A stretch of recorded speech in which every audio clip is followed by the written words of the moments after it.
Welcome to another episode of Big Brain MMA Podcast, episode 50. Nice round number. I'm your host, BigSteve, doing the high level LFA card, Brazil, in place of UFC, filling the void. I wasn't going to do a podcast for this, just time restrictions and due to how much KSW drained me last week and not having enough sleep. Don't want to get burnt out. It's only January. Although it was a lot easier to tape uh, this card due to tape index and all the fights were done for me and a lot quicker, and I just had to search for everything on KSW. Probably not as fun to tape this card. I'm kind of sick of regional MMA, Brazil regional fights. It was very draining. I like to listen to commentating sometimes, and just I didn't want to listen to Portuguese anymore after hours and hours. But we got it done. We got it done, and let's see if we can find some value. The card is tomorrow. Plenty of time. Like I said, wasn't going to do it, but also had to drive my miss out to the airport at 6 a.m. in the morning. So I'm up and about. It's 8. I've had a coffee. For everyone that was whinging last week that I was quiet and I was mumbling into the microphone, get over it. I had 3 hours sleep. You've got me at my perkiest this morning. So let's see how we go. All right, let's get into it. I'll try to get through this nice and quick. A lot of these fights are low level. A lot of them have no tape. So despite having 13 or 12 fights on the card, maybe we can save some time. This first fight on the card, Gabriella Fujimoto versus Larissa Layla. So interesting fight. As I was taping this, I personally thought Layla was going to be the favorite. Right, she's got a bit of a Muay Thai striking background. You can see her. She has crisp hands. She's quite aggressive. I liked what I saw. And as I was taping her, I thought she was going to be a decent favorite. And then I just started looking into, Gabriella Fujimoto and started kind of talking myself into a dog shot. It is low-level women's MMA. Last time I took a semi-blind stab on really high-level odds and low-level women's MMA in LFA. It hit in about 10 seconds, right? Me and Pepe Silva, shout out. Beautiful cash. And then I'm taping Gabriella Fujimoto. She's only got one fight. She takes the woman down and armbars her in her amateurs, and then she's had a 3-round professional debut in LFA, and she got a round 3 KO. Obviously, you can't find it. It's LFA prelims, very hard to find, or impossible unless you were there live. And then I look at the odds, and Fujimoto is a decent favorite. And a little bit surprising, I was looking at her ground game. I thought maybe she's got a ground advantage over Layla. In Layla's only loss to Laura Vasconcelos, she was grounded a bit. Went for a couple of head and arm throws, gave up her back, gave up the bottom position. Typical green stuff from an aggressive, female fighter. She still won rounds. Laura is 1-0. She hasn't fought since. It's hard to tell how good she is. She's 22 herself, but she had a deep triangle. She was doing stuff off her back. Hopefully she's learned from that fight. But yeah, it's hard to tell. Fujimoto, not much striking from her. I would really love to see that LFA fight. She went 3 rounds. So I assume she is a massive favorite because she's fought in LFA. She went long. She got a late KO, which means she potentially has good cardio and she seems well-rounded. But yeah, Layla is, 1, 2, 3, 4, 5, 6, 6-0 as an amateur and a bunch of Muay Thai fights. You can see it. Yeah, I feel like taking a little blind stab here. Also, Layla has an armbar win as well from Mount. Exactly the same as Fujimoto. They both have got a takedown in each of their wins and transition to the armbar. So, yeah, I first thought Fujimoto might be a ground specialist, but, it's hard to know. It's hard to know. Big dog odds here on, or maybe not big, $3.40 plus 440. Depends on where you go, plus 400 somewhere. So yeah, I feel like taking a little small stab on Layla. She seems to have the striking advantage. She's aggressive. So yeah, not much I can say here due to lack of tape, but yeah, it's if the line holds, you will see a little sprinkle from me on this fight. Pardon me, just choking myself up there. All right, let's move on. Kleber, Souza, Michael Oliveira, or Michel Oliveira probably, because he's Brazilian. Michel is a kickboxer. There's only one fight. He got a KO. The other guy, Kleber, there's one fight. He's gone to decision. Doesn't look amazing. I don't know if he's going to get knocked out here. Oliveira's a massive juice. Yeah, past fight, not enough footage. Jobson, Olevs, Manuel Minoto, no tape. Pro debut from one guy, 1-0 from the other guy. Pass to me. Lucas Escobar, Gabriel Galindo. Escobar, I would have loved to bet on him just for his last name alone. A couple of fights from him. Galindo 5-0, massive favorite. Bunch of LFA wins, all on prelims. Can't find him. Probably wins, I guess, according to the odds. Just pass. Alrighty, Lucas Barros, Casio Barao. This one is interesting. I'll whip this one up. So this one, Casio Barao, also all these Brazilians with the similar last names and the opponents, the matchups. One guy has the first name the same as the opponent's last name. It's just so confusing, especially when you tape it. It's just horrible. Just horrible. Very hard to tape this. KSW, the fights were harder to find, but just a lot more pleasurable to tape.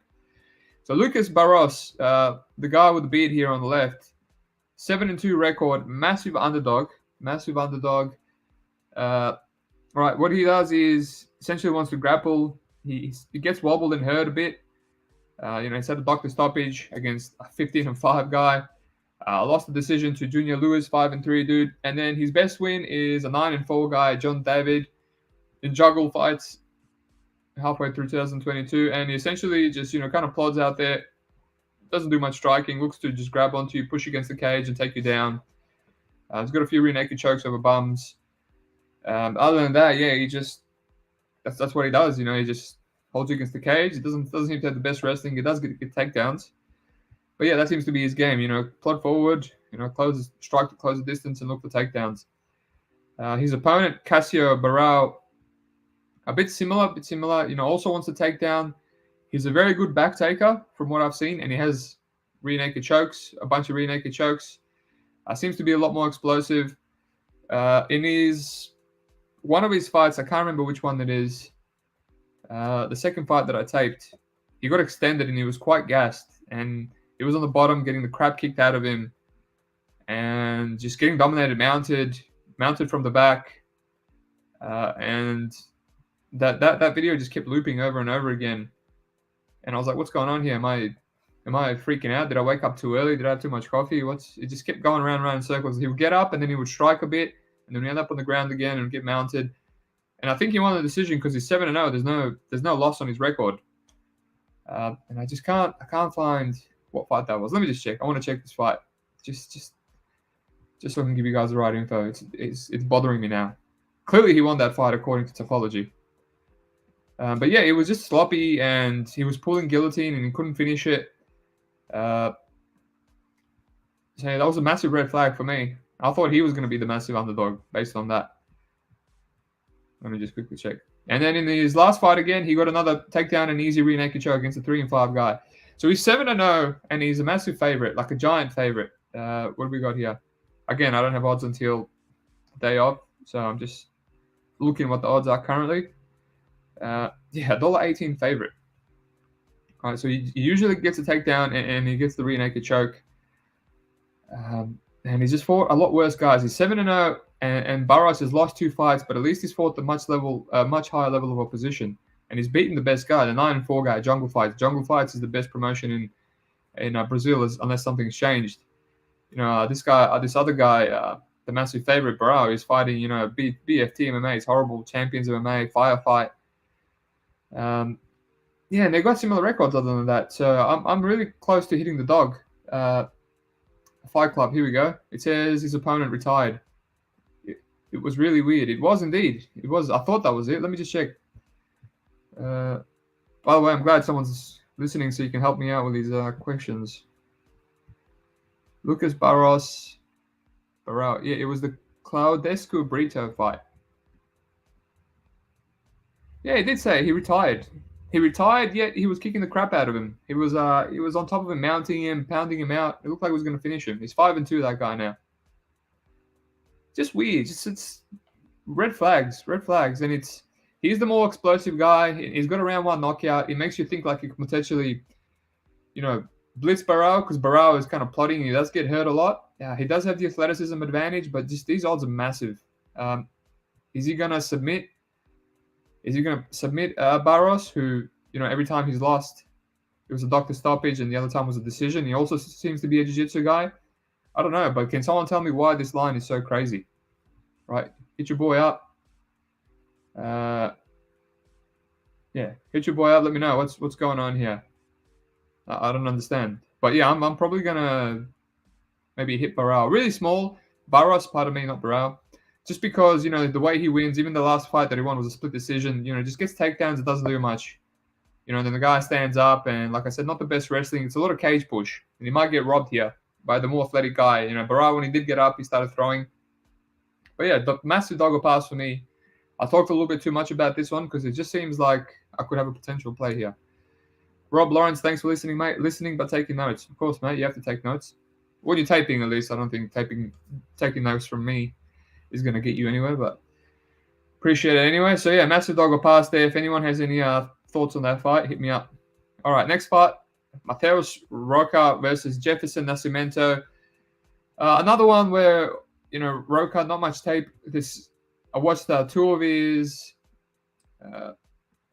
amateur fights, just getting taken down a lot, going back and forth.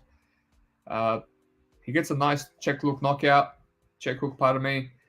And then in his only one and only professional fight, he's getting held up against the cage straight away by a guy. He's defending the takedown, and then the guy just passes out. He just falls down and passes out. And I was like, what? And then I looked through his record, and it's just a bunch of bums again, right? It's nobody's. That guy that passed out, where are we? 44 seconds. He says he won by punches. He's on too. So just another red flag, just dodgy stuff happening in Brazil. His opponent, Jefferson Nassimento, decent guy, 8-0. He's fought, also nobody's at the start, but then later on in his career, he's fought Euron Carlos in LFA. That guy fought Carlos Leal from PFL. He got knocked out, but, he's 12-6, and he's an experienced guy, and he went to a decision with him. He's a short, stocky, explosive dude. And then he anaconda choked, Wemerson with Vitor in shoot as well. So, yeah, he just seems to be a lot more well-rounded, explosive. He does slow down a bit. I would have probably played him at juice, minus 200. Again, I don't have odds. What is he at now? It's quite depressing. I had a lot of plays that I would have liked to play here early. Where is he? Where are you at, son? Nascimento, $1.40, maybe a parlay piece. But at this point, Roca, he's dangerous. He's got power, despite fighting nobodies. You can usually fade these guys that are fighting bums on the regional scenes, But, he does have power at least. So, you never know. And I've seen Jefferson Nascimento gas. But again, he's pushed through and he's got wins anyway. So, yeah, I definitely think Nascimento is going to win here. Am I advocating a parlay piece? I don't know. I think you're pretty safe. I know people have laid the juice on Nascimento. He probably hits. But yeah, it's another freaky fight for me. Let me just look at the comments. Fight Club. Barros doesn't really do much except try to get takedowns, so I don't believe in him. But hey, both suck, so who knows? Yeah, you're right. That's what I said.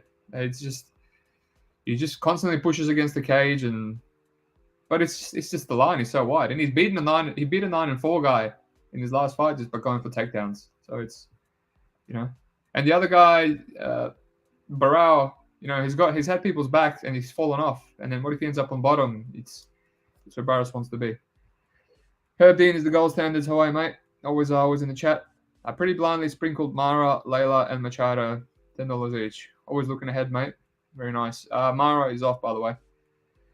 All right. Mara fight got cancelled. All right, already covered. Let's move on. Move on to the next fight. Hopefully not as no more freaky stuff going on. Marco Tulio Silva versus Will Oliveira. Yeah, I think Silva wins here. He's 8-1.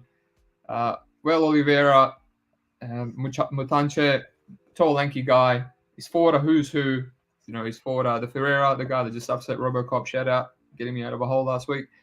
He's fought everyone. He's lost everyone that's decent. He's tall, lanky. He's got horrible takedown defense. Silva, his opponent, is a massive favorite. Unplayable. If I had props or playing by finish, he's got good takedowns as well. He can probably just ground Rivera. He can probably knock him out. He's got power. He knocked out Franca, ex-UFC, ex-PFL guy. Very impressive performance. So yeah, I think the favorite wins here. It's a little bit juiced for me. I'll pass. Marciano, Ferreira, Mateus, Bronze. Interesting one. This one, someone told me about playing Ferreira as a dog. Obviously now he's the favorite. This one was hard to get a read on for me personally. This was, at this point, I was just a bit burnt out, and all these both these guys were kind of giving me similarities in terms of tape, and they go into decision a lot of the time. I was just watching way too much tape on these guys. Just Marciano Ferreira seems more athletic, more. I don't know if he's more powerful, but he just throws harder, more explosive. Mixes in takedowns himself. He has been rear naked choked twice. It's a little bit of a red flag.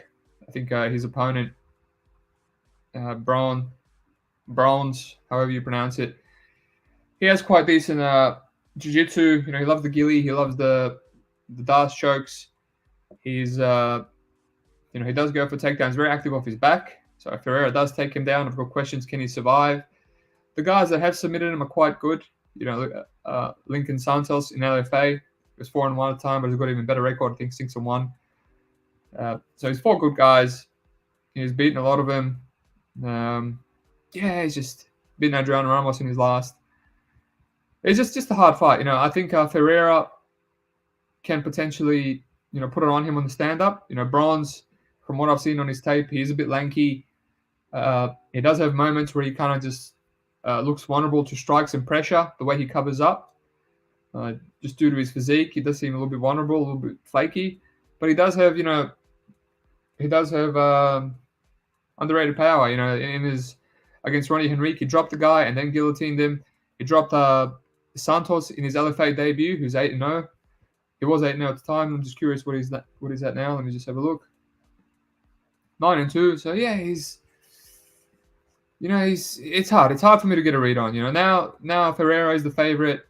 Now Bronze is kind of seeming like an interesting play to me as an underdog. Yeah, I don't see.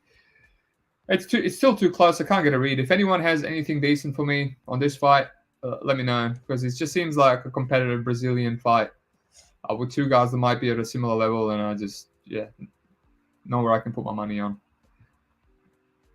Let's move on to the next one. What do we got for comments? What do you think of Bronze inside the distance? Decision, no action. I feel like if Ferreira wins, it's probably by decision. Probably, mate. Probably. But I can see Bronze winning by decision. I don't know. It seems like a close fight to me. I don't have any props, so I haven't really thought about him. Jonas, Villarino versus Machado. We're getting into some high-level fights now. This is quite a good card in terms of quality, at least for LFA. Just wish there was more stronger leans on tape. This is one that I feel has some. It might have some value. I haven't settled on which way I want to go yet. At first, I know a lot of people play Jonas at that early line. Pick him, slight dog, and now pick him even. He's a southpaw, a lot of kicks, long guy. Fought on the Contender Series. He backs up a lot. He looks for those the bicycle kicks. He's got a strong body kick, head kick from southpaw. Fights long. He does back up a lot, and he looks to counter, which he's losing a lot of these fights on the back foot. He was losing to Kauai, the young Hawaiian kid on Contender, and he landed a wheel kick. It was just a very boring fight. He got knocked out by Dennis Silva in Jungle Fight 2016 before his layoff. And he was backing up there too, and then he got dropped and finished. His hands are low. He's got like the karate style. He's very flowy. But he does have a good chin. He's a decent fighter, though. He's just, he's got his holes, but he's also got his strengths. He lost the title fight to Jose Delano, 5-rounder, which we'll talk about in the main event. He showed some good heart and durability there. Again, he just could not handle the pressure because he just kept constantly backing up. I thought he did better in rounds 4 and 5 when Delano kind of slowed down a bit, but a lot of the judges still gave Delano all 5 rounds, which was interesting. And then, he kicked the crap out of Pedro Lopez, some young 21-year-old, 5-0 undefeated kid in his last LFA fight. I just think that was a bit of a step up for Lopez. I don't know how much to look into that fight. Lopez hasn't fought the greatest of opponents. Caio Machado, has been around forever. Has an amazing fight with Domingo Pilate back in 2014. If you haven't watched that, watch it. Legacy. It's on LFA. It's a war. He's been knocked out by Almeida, been finished by Steven Peterson. He's been fighting a who's who at a young age, right? Beat Ronaldo Exon, the guy that was on PFL Challenger Series with a very, when he was 9-2, Exon was 11-3. Decent fight. Lost to Miles Jones, lost to Nate Manes. Close fight again. Got knocked out by Emez. I can't find that one. And then he went on a 3-fight KO streak. Daniel Hortage, Gabriel Almeida, Leandro Lima. A couple of them by one-punch KO power. I was like, oh, this guy's developed some hands, right? And he's moved up to featherweight. He's been knocked out himself as well, a few times. Getting knocked out by Prime Almeida with a body punch, and Emez as well. Emez has got underrated punching power. And that was all a bantamweight. Now he's at featherweight. He seems a little bit more durable, although he was knocked out by Marcio Barbosa in round 1. Barbosa is a KO puncher. He dropped Santos, who's fighting for the title in the main event. I'll talk about him as well. The guy's got a bunch of round 1 KOs, so no real shame there. And then, they knocked out Lima, another guy with one-punch KO, and then beat Gabriel Silva in a good decision in his last one. Gabriel Silva, the brother of another Silva, that Eric Silva. Both guys won the UFC. So an impressive win. Impressive win over the 3 rounds. He seems to put on a bit of size. He seems to be a little bit more durable, from what I can see anyway. He pressures forward. He works the body. He's got a nice pressure boxing style. He doesn't go for takedowns as much as he used to, so he's kind of reinvented himself a bit. He's been on the scene for a long time. He's not even 30 years old yet. So the way I see it is just, I feel like there's value on this fight somewhere, because there's a lot of footage, there's a lot of tape, and the high level fighters, I feel like I can get a read. I have to tape it some more. I taped this one right after the last fight, where I was just had enough of watching regional Brazilian tape and stuff. Needed a break, and I didn't take a break, which is a problem. Mental aspect is the most important part about gambling. With how composed you are and how much you're retaining information that you take. No point taping just for the sake of taping. You have to be present. So I need to look into it again. But the way I feel like this fight will go is Machado. I like what I see from him, these new improvements. He's going to be winning with his pressure, with his combinations, with his boxing, working the body. He's going to be winning, and Jonas is going to be backing up. But I rate Jonas too. I think he can land something. And I don't know if Machado is chinny. He seems like he might be, but I think a lot of people that are playing Jonas might be overblowing Machado's chin issues potentially. All right, so I just think Machado could look like good value here with the pressure and all this. He does all the stuff that Jonas doesn't like. But then also I think Jonas on the back foot can land something, just because Machado constantly pressures, doesn't have the best defense. And he just might end up looking like a fight that is lined accurately, like Pick'em currently. So that's where I'm at the moment. That's where I'm at the moment. But if I do have time, maybe tomorrow. Again, I have another busy weekend. Just heading out straight after this. If I do have time tomorrow before the weigh-ins, before the event starts, I might retape it again. But I'm leaning, the more money's coming in on Jonas, I'm leaning maybe potentially like a Machado, because he has everything he needs here to win the fight, the pressure and the boxing. So yeah, that's at the moment I'm passing, but that's where I lean at the moment. Pepe Silva, I took Jonas, go to distance plus 200. Yeah, that's good. I think it most likely ends up being a great fight that goes the distance. Fight Club, I like Jonas. I think the reach advantage will make a difference into this one. It's hard to use your reach when someone constantly pressures, but I get what you're saying. Fight Club, Gabriel Silva looked like shit in that fight though. Well, he looked like shit because he was getting pressured and pieced up. Right, he does have bad cardio, but Machado, Machado made him look like shit. Personally, I don't think Jonas would make Gabriel Silva look like shit, because he would just keep backing up and he would let Gabriel pressure him. So, make of that what you will. Alrighty. Milson Castro, Anderson Ferreira. This could be a potential play for me. I don't want to get you guys excited. My one and only play. Milson Castro, Anderson Ferreira. I think Castro was meant to fight Roosevelt Roberts. Fight fell off. In steps in Anderson Ferreira. Again, another fight where I was taping. and I'm taping Ferreira, and this guy, he's a fluid guy, hands low, big punch, big one punch KO power, and I'm just like, this guy's going to be juiced to the tits. The hype, the finishing acumen, right? The odds are going to be crazy. I'm taping, and then I watch his fight with Jackson Loureiro, 9-1, gets sparked in 14 seconds.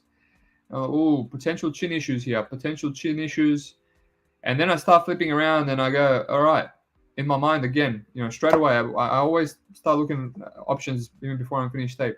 Does Milson Castro have value here? He's going to be a big dog, right? Because Ferreira is dangerous, but he does have chin issues. So I watch the next fight. It's Malzico Costa, the guy that I just debuted against. I forgot his name. Thiago Moises. And he sparks him in 2 minutes. He hits him with a blitz, and he's just kind of wobbling around the place. It just looks like he didn't really hit him with anything clean, and he finishes him too. I'm like, damn, this guy's definitely chinny. Right, this could be a dog shot, even though Castro doesn't have much power. This could be a potential dog play. Then he gets finished by Marcio Andrade. Darce choke in the first round. 20-5, Andrade is very good, right? And then he has a decision win after that, which I can't find, and he has another round 1 KO with Marcelo Matias. Then I look at the odds, and Ferreira is a $4 underdog. $4 underdog, and I was looking at fading him, and now I see this massive underdog, and now I switch. Now can I play him as a massive underdog? Right? He's got massive finishing potential. He hits like a truck. He's a little bit chinny, and he's taking this fight on short notice. Obviously, that's why it's baked in the line. But on the other side, he's fighting Castro. Castro is a tall, lanky dude. He plods forward, not much footwork, just plods forward, high guard, and he just looks to break you with the 1-2 jab, 1-2 over the 3 rounds.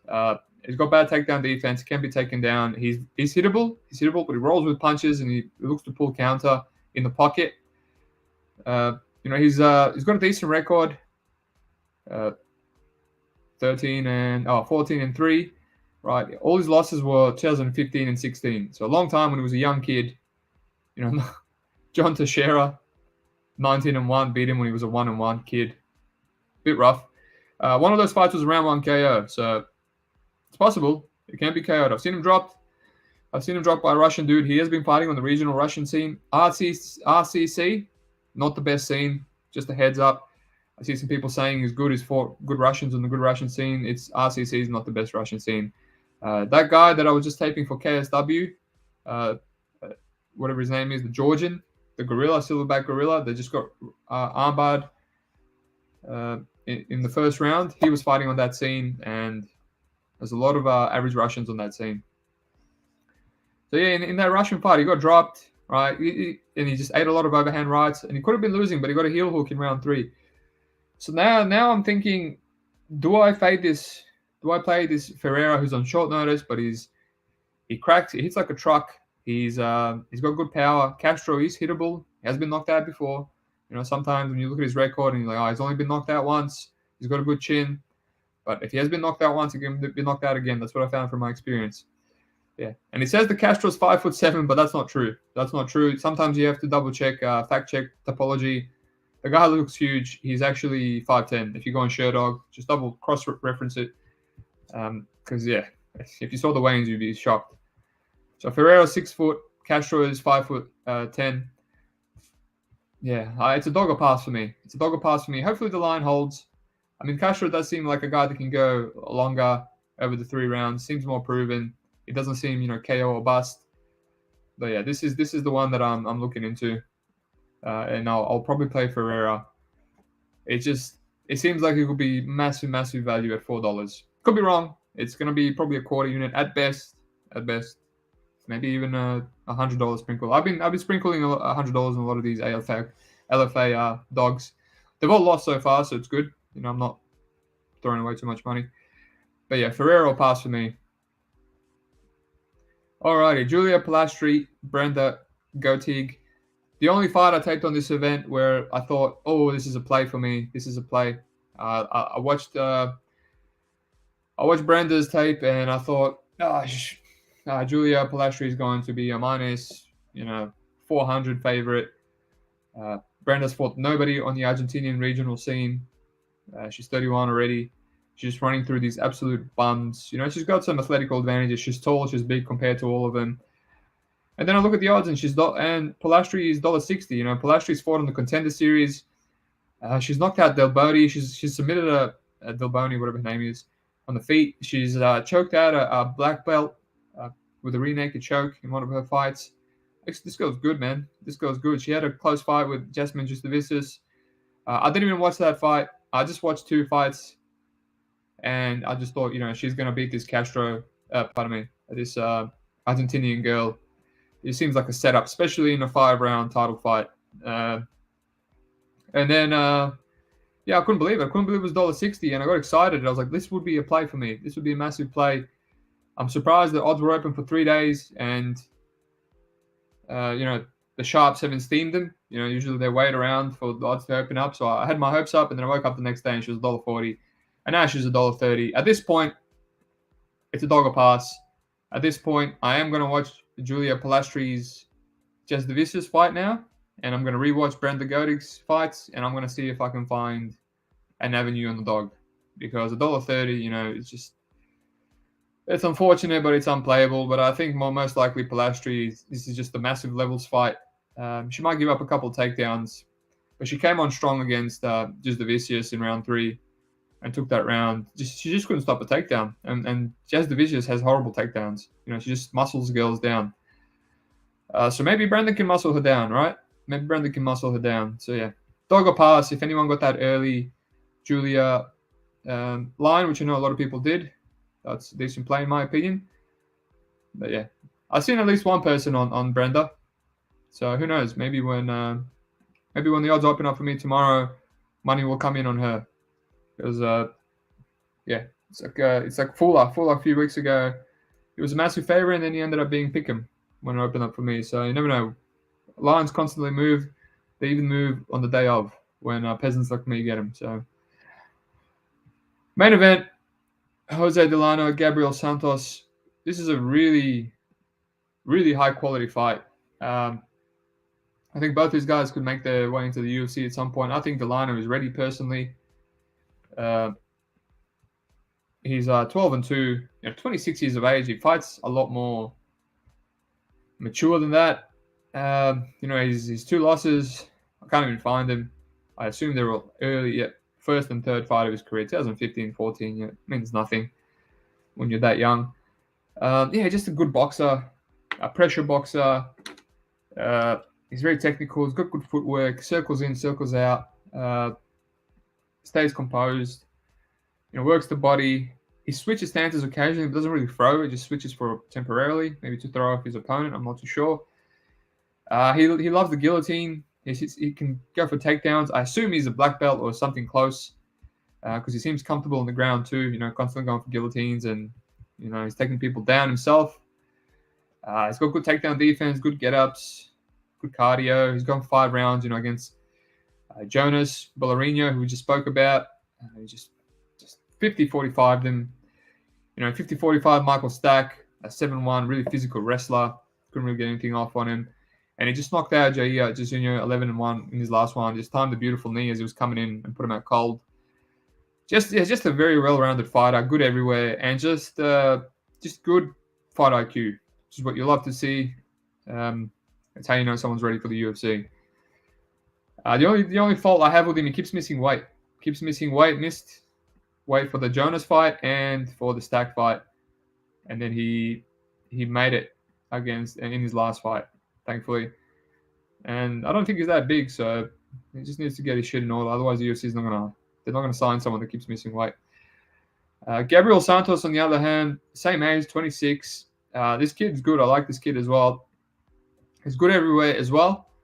Just a really good, aggressive jiu-jitsu guy. Main weakness is probably likes to play jiu-jitsu a little bit too much. Pulls guard. I've seen him pull guard in a few of his fights, which is a big red flag. He's got an amazing armbar. He's an amazing back take. He's got good wrestling. He can take people down. He picks them up. He slams them. He's very scrappy. Fights for your money. yeah, whenever he gets the back take, against Elvis Silva in Future FC, he just constantly kept going from the back control to the armbar. So he loves that maneuver. He dislocated Alex Silva's elbow in the first round. I don't know how the ref didn't stop that. You could see the bone popping out, and the guy just continued on, and he got put in a bunch of other arm bars. It was disgusting. Like you could see that his arm was done, and he just kept getting cranked, and he kept fighting and throwing it. And at the end of the fight, he was holding his elbow. So I was like, I swear I saw that elbow get dislocated. And then in his last fight, that was a 5-round fight, and he had another 5-round fight in the. Pardon me, no, he didn't. He won 3 rounds in the future fight before that. And in his last fight, he fought Marcio Barbosa, the guy that we mentioned, the guy that knocked out Machado in the first round, and a bunch of others, who was 13-1 at the time. And Barbosa cracked him badly, dropped him. He almost finished him multiple times. And Santos kept moving, working his way, surviving. He ended up on top, and he got up, and he just, he was pumped. He was pumped, and he sometimes gets in people's faces. He's pumped, he's got no quit in him. And he came out of the corner, and he just landed a head kick, and he just finished. He finished Barbosa. So you love to see it, man. The heart, the durability. If you're gonna back a dog, he's a massive dog here, which surprised me a little bit. I get Jose Delano, just solid fighter, solid all around, good IQ. He can probably, he's got a lot more strengths and a lot less weaknesses than Gabriel Santos. I mean, I couldn't really find any weaknesses in Delano's game. He did slow down against Jose Villarino in round 4 or 5, but he was constantly pressuring him. But yeah, it's a dog or pass for me. I'm contemplating Santos. It's just my only concern is how much he likes to pull guard and how much he likes to play off the bottom. I feel like Delano can take him down and stay on top and just cruise. Right, you can cruise, you can stay safe in his guard, which at that point, your play looks a bit silly. But Santos he can strike as well. He's got power. I've seen him wrestle. Pick up guys, slam him. I've seen him pull guard too, which is not good. But I've also seen him hurt people, wobble people, pressure. He's got good pressure boxing. So he's good everywhere as well. If you can make this a scrappy fight, if you can, crack Delano, it's going to be tough. He's going to have. He just needs to make it a scrappy fight. I see people laying the juice on Delano, parlaying him. I get it. The guy seems ready. But yeah, Santos, man. He's got a lot of those advantages. He's got a lot of those things that you want to see from a massive dog. Fight for your money. Cardio. It's been 5 rounds. So I haven't hit it just because I don't like that guard pulling and stuff that I've seen from him. I don't think he's chinny. I think he only got wobbled by Barbosa, the guy that hits like a truck. So yeah, it's another dog or pass for me. Maybe you can play some props. But yeah, I haven't got around to it. I don't know if I want to sprinkle Santos, maybe lose my money just because of the way he fights. But we'll see. We'll see if he gets wide. I might be forced into it. Alrighty. Let's do a little quick overview and we will get out of here. Come on. The old laptop heating up at the worst time. So Gabriella Fujimoto versus Larissa Layla, low-level fight. I'm going to sprinkle a little bit on Layla. She's got the extensive Muay Thai background. She's aggressive. She's got her weaknesses, but this is just, there might be quite a bit of value here. Hopefully she doesn't get ground and finished or submitted by Fujimoto. Again, I couldn't watch her LFA fight, so I don't know what she's good at. Hopefully it's not wrestling. But yeah, dog or pass for me. I might take a little shot on Layla. We'll see what the odds are tomorrow. Clever Souza, pass. Escobar, pass. Lucas Barros, like I said, freaky fight. Massive underdog on Barros. I feel like just taking a little sprinkle, although he most likely loses a split or something from, getting rocked or being the less athletic guy. But yeah, I think this goes to a decision.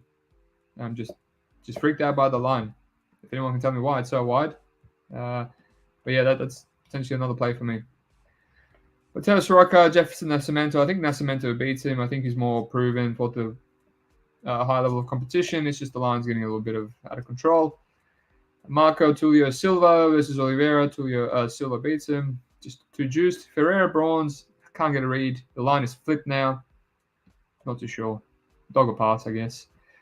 Villarino Machado could be accurate to pick him. I'm leaning Machado, but I feel like it's a back and forth fight. Castro, Ferreira. Ferreira, I'll probably play. The longer this goes, the better it is for Castro. He's hittable though, and Ferreira hits like a truck despite being chinny. So it's a big dog shot on Bazooka. Polastri probably beats Brenda Gatigue. At this point, I'm just looking into the dog. The line's gone for me.